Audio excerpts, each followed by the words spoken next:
नमस्कार। इससे पहले कि मुद्दे की बात शुरू करें, एक बड़ी खबर से आपको रूबरू करा दें। जिहाद के लिए उकसाने वाला शख्स गिरफ्तार किया गया। यूपी एटीएस ने बरेली से मोहम्मद शोएब को पकड़ा है। सोशल मीडिया पर आतंक के लिए उकसाता था आरोपी। अलकायदा से जुड़े कागजात भी इससे बरामद किए गए हैं और यूपी एटीएस समेत कई एजेंसी इससे पूछताछ करेंगी। बड़ी खबर।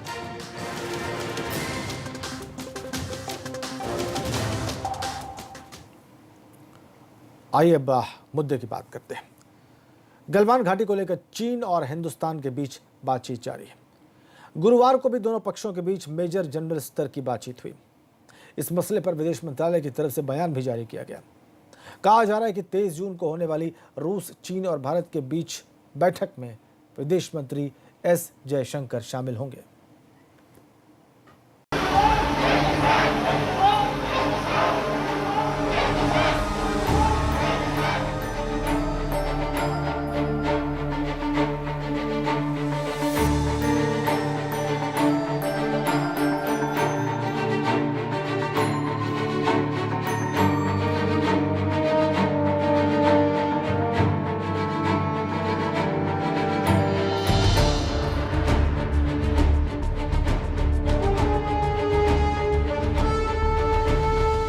चीन के साथ हुए खूनी संघर्ष में जवानों की शहादत, उनकी आखिरी विदाई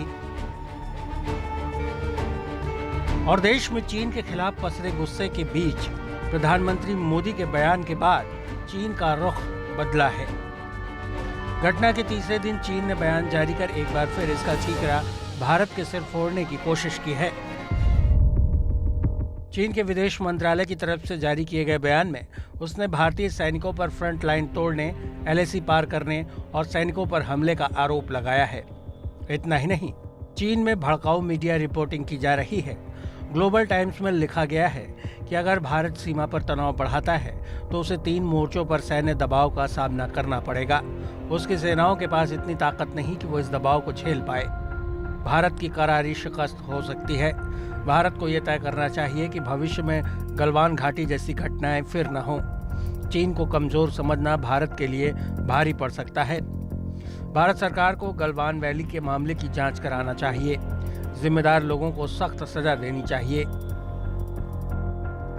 उधर दूसरी तरफ दोनों देशों में एक बार फिर मेजर जनरल स्तर पर बातचीत शुरू हुई। दावा किया जा रहा है कि ये बातचीत गलवान घाटी में हुई है। इससे पहले भी दोनों देशों के बीच हुई बातचीत बेनतीजा रही थी। भारत बुधवार को गलवान घाटी पर चीन के दावे को पहले ही खारिज कर चुका है। विदेश मंत्रालय की तरफ से जारी बयान में कहा गया था कि 6 जून को कमांडर स्तर पर बातचीत में जिम्मेदारी से हालात संभालने पर समझौता हुआ था। इस तरह बढ़ा चढ़ाकर किया जा रहा दावा समझौते के उलट है। विदेश मंत्री जयशंकर भी कह चुके हैं कि दोनों पक्ष समझौते का सम्मान करें। एक तरफा कार्रवाई से रिश्तों पर असर पड़ेगा। Ground commanders were meeting regularly to implement this consensus throughout last week. While it was our expectation that this would unfold smoothly, the Chinese side departed from the consensus to respect the LAC in the Galwan Valley. On the late evening and night of 15th June 2020, a violent face-off happened when the Chinese side unilaterally attempted to change the status quo there. चीन का भरोसा नहीं किया जा सकता, इसीलिए हिंदुस्तान अपने स्तर पर अब कोई कमी नहीं रख रहा। वो न केवल बॉर्डर के इलाकों की सुरक्षा को पुख्ता करने में जुट गया है, बल्कि सैनिकों की तादाद बढ़ाने के साथ ही बॉर्डर के गांवों में रहने वालों को हालात से वाकिफ कराकर उन्हें वहां से हटाने में जुट गया है। चाइना की वजह से, चाइना की करतूतों की, उसके कुठाराघात और विश्वासघात की वजह से सरहद पर जिस तरह का तनाव पैदा हो गया है वो वाकई एक बहुत ही संवेदनशील विषय बन गया है। और ये अंतर्राष्ट्रीय जगत में एक चर्चा का विषय है कि अगर चाइना और भारत के बीच में किसी भी तरह की लड़ाई होती है तो उसके परिणाम क्या होंगे। अमेरिका की क्या भूमिका होगी, ताइवान की क्या भूमिका होगी, क्योंकि ताइवान भी एक लंबे समय से चाइना के साथ एक अपनी लड़ाई लड़ रहा है। अब देखना यही होगा कि सरहदों की हिफाजत के लिए भारत सरकार ने जिस तरह से पूरा बल झोंक दिया है और हमारे रणबांकुरे वहां पर तैनात हो गए हैं, तो ऐसे में चीन की सेना फिर से कोई दुस्साहस करती है या नहीं। इस बीच विपक्ष लगातार सवाल पूछ रहा है। भाई और बहनों, चीन ने हिंदुस्तान के शस्त्रहीन सैनिकों की हत्या करके एक बहुत बड़ा अपराध किया। राहुल गांधी ने एक बार फिर सवाल उठाया है गुरुवार को किए ट्वीट में राहुल गांधी ने पूछा है कि चीन की इतनी हिम्मत कैसे हुई कि वो हमारे निहत्थे सैनिकों की हत्या कर सके। बिना हथियारों के हमारे सैनिकों को वहां शहीद होने के लिए किसने भेजा। उत्तरकाशी में चीन बॉर्डर से अजीत सिंह राठी के साथ bureau report, ABP Ganga.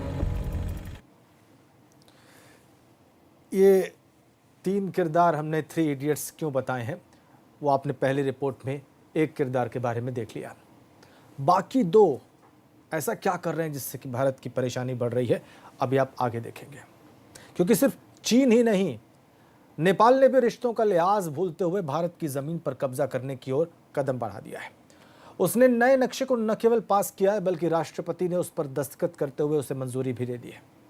Bharat Nepal की इस हरकत का लगातार विरोध कर रहा है।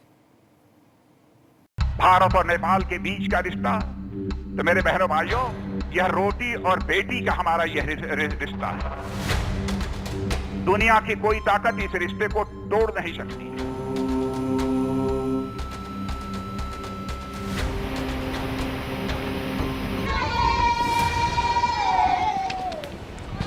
80 किलोमीटर की सड़क का मुद्दा हिंदुस्तान और नेपाल के रिश्तों की कड़वाहट बन गया है। नेपालको पश्चिमोत्तरी क्षेत्रमा रहेको लिम्बियाधुरा इस हद तक कि जिस नेपाल से हिंदुस्तान का रोटी और बेटी का रिश्ता रहा, वो भारत को आंख दिखाने पर आमादा है। बात यहीं खत्म नहीं हो जाती, बल्कि नेपाल ने तो अपनी हिमाकत को सरेआम कर दिया है और नए नक्शे को निचले सदन के बाद उच्च सदन से भी पास करा लिया। 58 सदस्यों वाली नेशनल असेंबली में पेश किए गए नक्शे के समर्थन में 57 सदस्यों के वोट हासिल कर लिए। अब इसे मंजूरी के लिए राष्ट्रपति के पास भेजा जाएगा, जहां दस्तखत होते ही ये सरकारी दस्तावेज के तौर पर दर्ज होगा। लगभग 1850 किलोमीटर की खुली सीमा, जिसके आर पार जाने के लिए कभी वीजा और पासपोर्ट की जरूरत न तो नेपालियों को महसूस हुई न हिंदुस्तानियों को। लेकिन वक्त और बदलते हालात में जरूरत बदली तो रिश्तों के पैमाने बदल गए।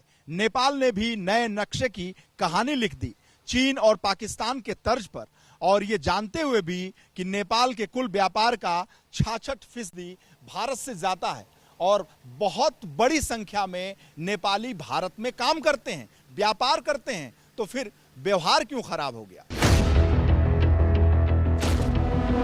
नेपाल ये सब तब कर रहा है जब हिंदुस्तान लगातार उसके नक्शे को खारिज कर चुका है।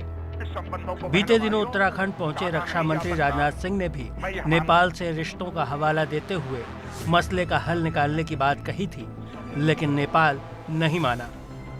इतना ही नहीं, भारत पर दबाव बढ़ाने की गरज से नेपाल अब अपने सीमावर्ती इलाकों पर सेनाध्यक्ष और आईजी का दौरा कराने में भी जुट गया है।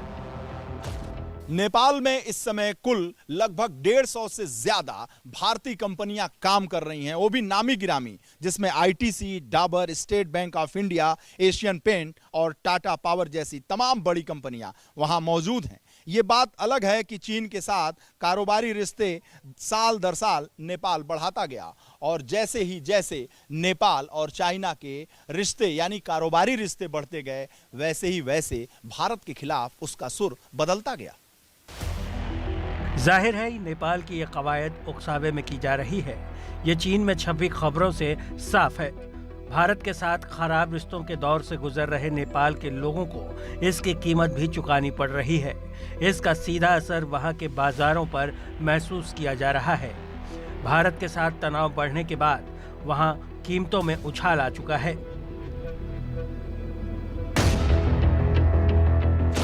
जिस नमक का भाव पहले 16 नेपाली करेंसी था, वो अब 100 नेपाली करेंसी में मिल रहा।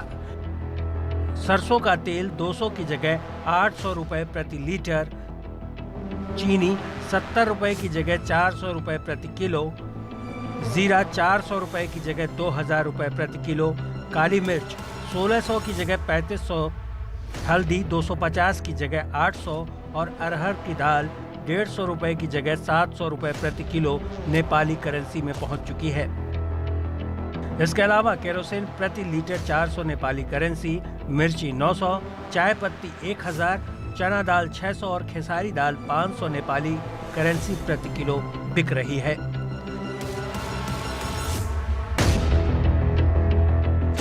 असल में 100 नेपाली करेंसी का मूल्य 60 रुपए होता है। ऐसा होने की वजह है नेपाल में 2539 करोड़ की FDI भारतीय प्रोजेक्ट के जरिए आती है, जो नेपाल की कुल FDI का 40% है। बात अगर विवाद की करें तो जिस हिस्से का विवाद नेपाल और भारत के बीच है वो तिब्बत को भी छूता है। यही वजह है कि माना जा रहा चीन नेपाल को भड़काकर इस पूरे हालात का तमाशा देख रहा है। नक्शा नेपाल पास कर चुका है, भारत इसका विरोध भी जता चुका है, लेकिन नेपाल को उकसाने के आरोपों पर चीन की चुप्पी बहुत कुछ कहती है। चुनौतियों के इस ट्रांजैक्शन से निकलने की कूटनीति या फिर रणनीति सरकार की क्या होगी, इसका इंतजार न केवल देश को है बल्कि पूरी दुनिया को है। कैमरामैन विशाल के साथ नेपाल भारत बॉर्डर यानी बढ़नी और कपिलवस्तु के बॉर्डर से मैं वीरेश पांडे। और सिर्फ नेपाल ही नहीं बल्कि पाकिस्तान भी तनाव के बीच फायदा उठाने की फिराक में है। हालांकि वो किसी सीधी कार्रवाई से बचने की कोशिश दिखा रहा है, लेकिन जिस तरह आर्मी चीफ की ISI हेडक्वार्टर में मीटिंग हुई है उसने कई सवालों को जन्म दिया है।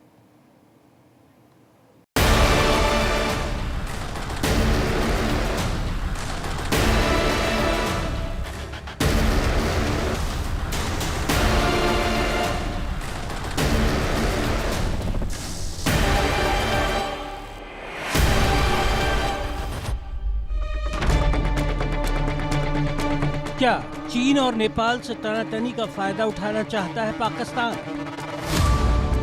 हिंदुस्तान के खिलाफ फिर रचने लगा है साजिश।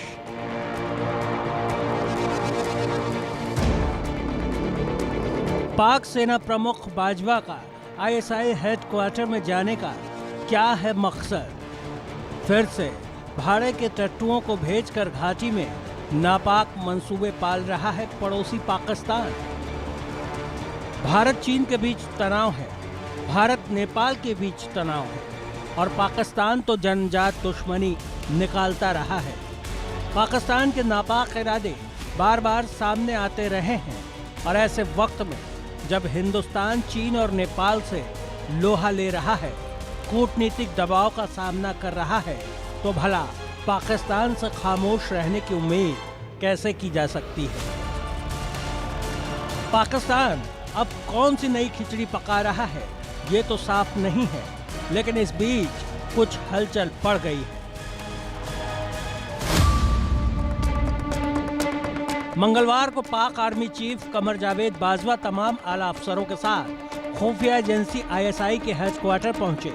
उन्होंने कश्मीर और LOC पर रिपोर्ट की। न्यूज एजेंसियों के मुताबिक बाजवा का ISI हेडक्वार्टर जाना सामान्य नहीं बल्कि चौंकाने वाला है। आमतौर पर आर्मी चीफ खुफिया एजेंसी के दफ्तर नहीं जाते, वो भी लाव लश्कर के साथ। ISI ही आर्मी हेडक्वार्टर में सेना प्रमुख को ब्रीफ करती है। हमें ये याद रखना होगा कि ये वही दिन है जब चीन और भारत के सैनिकों की झड़प गलवान घाटी में हुई थी। रेडियो पाकिस्तान के मुताबिक ISI हेडक्वार्टर में अहम मीटिंग हुई। इसमें बाजवा के अलावा joint chief of staff Nadeem Raza, navy chief admiral Zafar Mahmood Abbasi और एयरफोर्स चीफ मुजाहिद अनवर खान भी मौजूद थे। ISI chief lieutenant general Faiz Hamid ने सभी को रिसीव किया। इसके बाद लंबी मीटिंग हुई। पाकिस्तानी मीडिया भी बाजवा का यह दौरा सामान्य नहीं मान रही। ऐसा तब भी नहीं हुआ था जब बालाकोट में हिंदुस्तान ने एयर स्ट्राइक की थी। खास बात यह है कि बाजवा के साथ एयरफोर्स और नेवी के चीफ भी साथ रहे। मीटिंग में क्षेत्रीय सुरक्षा, LOC के हालात और कश्मीर पर लंबी बातचीत हुई। बाजवा ने ISI के काम को सराहा है।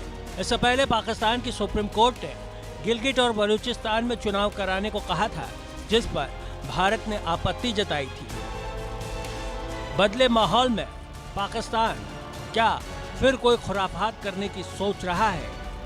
इस सवाल से इनकार नहीं किया जा सकता। Bureau report, ABP Ganga.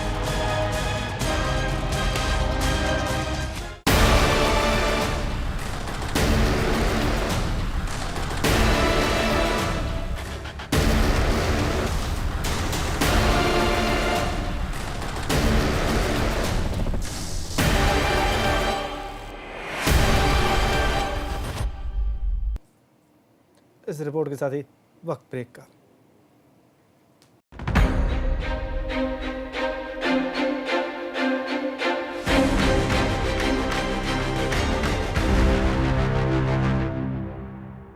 असल में हमारा घर ही हमारी नींव तैयार